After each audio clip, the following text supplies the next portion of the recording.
Bismillahirrahmanirrahim. Assalamualaikum warahmatullahi wabarakatuh. Yang kami takdimi pengasuh Pondok Pesantren Zainul Hasan Genggong, yakni beliau Kiai Haji Muhammad Hasan Mutawakkil Alallah SHMM. Kemudian yang saya hormati Bapak Rektor Abdul Aziz Wahab BAMAG. Tak lupa yang saya hormati pula dosen pembimbing 1 Ibu Endah Triwisudaningsih MPDI, dan juga Ibu Waqiatul Akidah MPD selaku dosen pembimbing 2. Pada kesempatan kali ini izinkan saya untuk mempresentasikan tentang proposal yang telah disetujui untuk pelaksanaan ujian seminar proposal dengan judul Analisis Studi Kelayakan Usaha BUMDes Binor Energi Unit Usaha Pantai Binor Harmoni, ditinjau dari aspek produksi, pasar, dan juga pemasaran.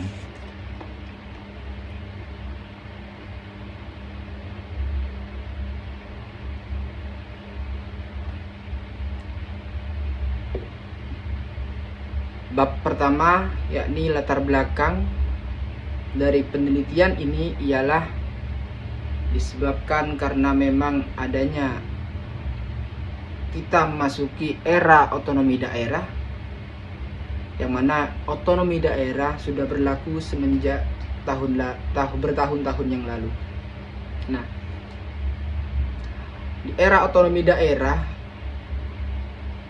perlu dilakukan sebuah kebijakan yang memberikan akses dan kesempatan kepada desa agar dapat memanfaatkan potensi sumber daya desa atau sumber daya alam yang ada di desa. Kemudian hal itu digunakan untuk menambah sumber penghasilan dari desa tersebut, sebagaimana telah difirmankan oleh Allah Subhanahu wa taala pada surah Al-An'am ayat ke-99.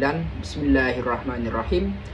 Wa huwallazi anzala minas sama'i ma'a fa akhrajna bihi nabata kulli syai'in fa akhrajna minhu hadhiran nukhriju minhu habban mutarakiba wa minan nakhli min tal'iha kinwanun daniyatu wa jannatin min a'nabiu waz zaituna war rumman mutasyabihan wa ghairi mutasyabih unzuru ila thamrihi idza athmara wa yan'i inna fi dzalikum laayatil liqaumi yu'minun.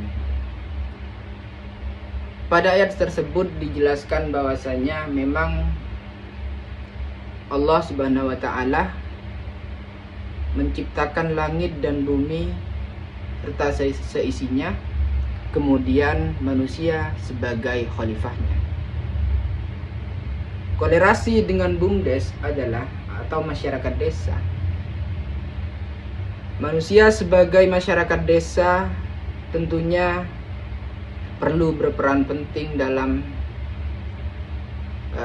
BUMDes, dalam peningkatan ekonominya. Melalui apa? Melalui BUMDes. Salah satunya melalui penegakan BUMDes. Nah, peran BUMDes sebagai salah satu upaya untuk meningkatkan ekonomi dalam penyediaan lapangan kerja nantinya dapat terbukti keberhasilannya asalkan tata rencana dan juga pengelolaannya dikerjakan dengan baik serta diusahakan secara maksimal. Nah, dengan demikian bukan hal yang mustahil peningkatan ekonomi desa dan penyediaan lapangan kerja di desa dapat tergapai. Nah, salah satu unit usaha yang ada di BUMDes Binor Harmoni, Binor Energi, yakni Cafe dan Resto Pantai Binor Harmoni. Nah, kafe ini sudah berjalan selama 6 tahun, namun kami menyadari bahwasanya masih sedikit penelitian yang membahas tentang pengelolaan yang diterapkan oleh BUMDes Binor Energi, utamanya perihal studi kelayakan. Kemudian fokus dalam penelitian ini adalah berfokus kepada studi kelayakan usaha yang sedang berlaku pada unit usaha, kafe dan resto Pantai Binur Harmoni, mulai dari aspek produksi sampai dengan aspek pasar dan juga pemasarannya. Oleh karena itu, rumusan masalah yang terletak pada penelitian ini, yang pertama adalah apakah praktek usaha yang dijalankan oleh unit usaha kafe dan resto Pantai Binur Harmoni sudah sesuai korelasinya dengan teori studi kelayakan bisnis yang berlaku atau studi kelayakan usaha yang berlaku. Yang kedua adalah bagaimana penerapan aspek produksi, pasar, dan pemasaran kafe dan resto Pantai Binur Harmoni. Kemudian tujuan dari penelitian yang pertama untuk mengetahui korelasi antara teori, studi kelayakan usaha dan juga praktek yang sedang diterapkan dari unit usaha kafe and resto Pantai Binur Harmoni. Tujuan yang kedua adalah untuk mengetahui penerapan aspek produksi, aspek pasar dan juga aspek pemasaran dalam pengelolaan kafe dan resto Pantai Binur Harmoni.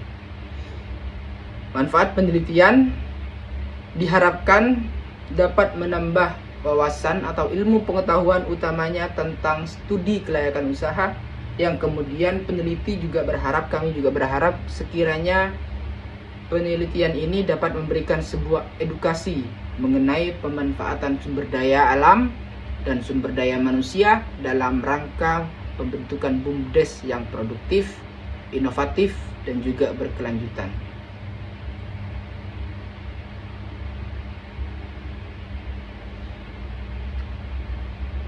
Kemudian di bab 2 lanjut pada kajian teori. Teori yang pertama adalah studi kelayakan usaha.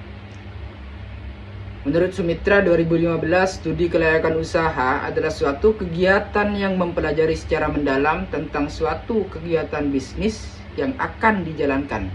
Nah, dalam rangka menentukan layak atau tidaknya suatu bisnis tersebut dioperasionalkan. Maksud layak atau tidak di sini adalah perkiraan bahwasanya proyek yang akan dijalankan tersebut dapat memperoleh keuntungan yang layak atau tidak. Jadi seperti itu.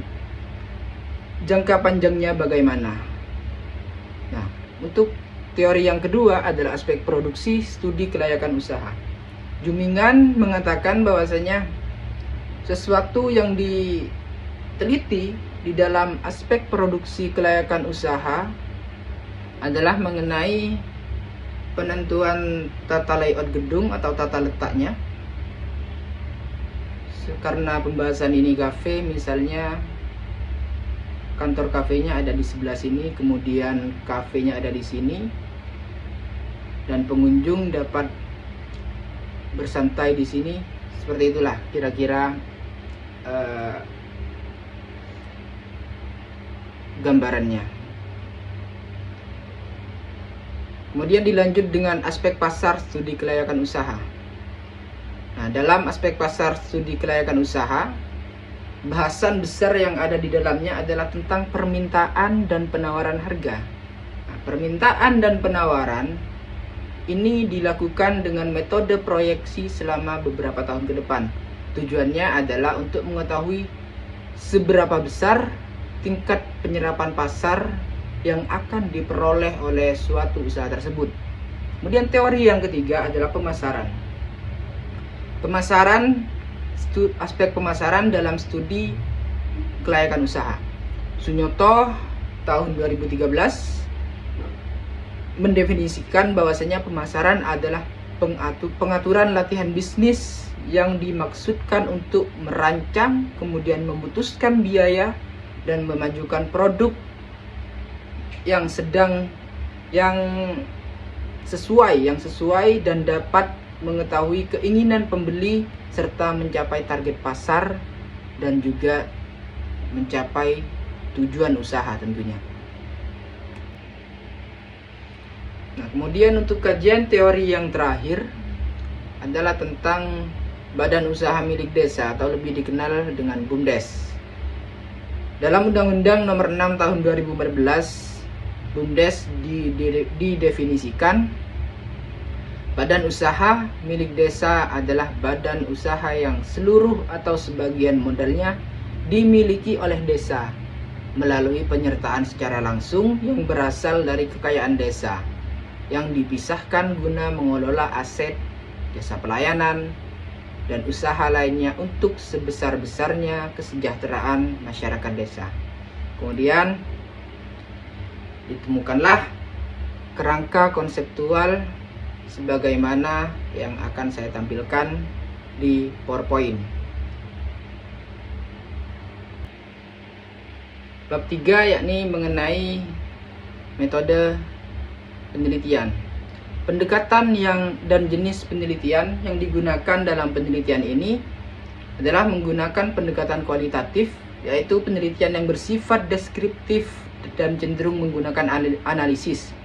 Digunakan untuk meneliti pada kondisi objek di lapangan.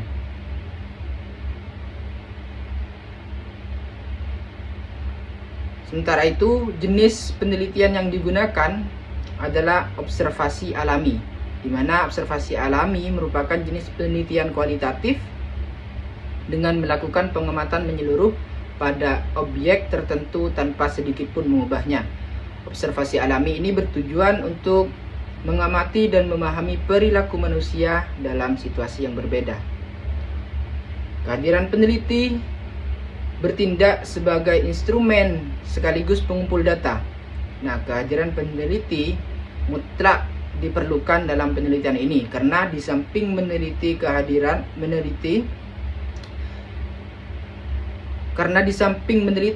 peneliti juga sebagai pengumpul data. Sebagaimana salah satu ciri penelitian kualitatif dalam penelitian ini adalah sebagai pengamat atau partisipan dan juga berperan serta. Artinya dalam proses pengumpulan data, peneliti mengadakan pengamatan secara cermat, mungkin sampai pada hal yang sekecil-kecilnya. Mengenai data dan sumber data penelitian, sumber data utama yang ada dalam penelitian ini adalah manusia, atau bisa disebut juga dengan informan penelitian. Sedangkan jumlah informan yang ada dalam penelitian ini adalah 5 orang informan yang mencakup dari pimpinan unit usaha, kemudian finance unit usaha, bagian administrasi unit usaha, dan juga perwakilan mitra kerja unit usaha, dan yang terakhir adalah dari konsumen. Teknik pengumpulan data yang dilakukan adalah teknik observasi dan juga wawancara, kemudian dokumentasi.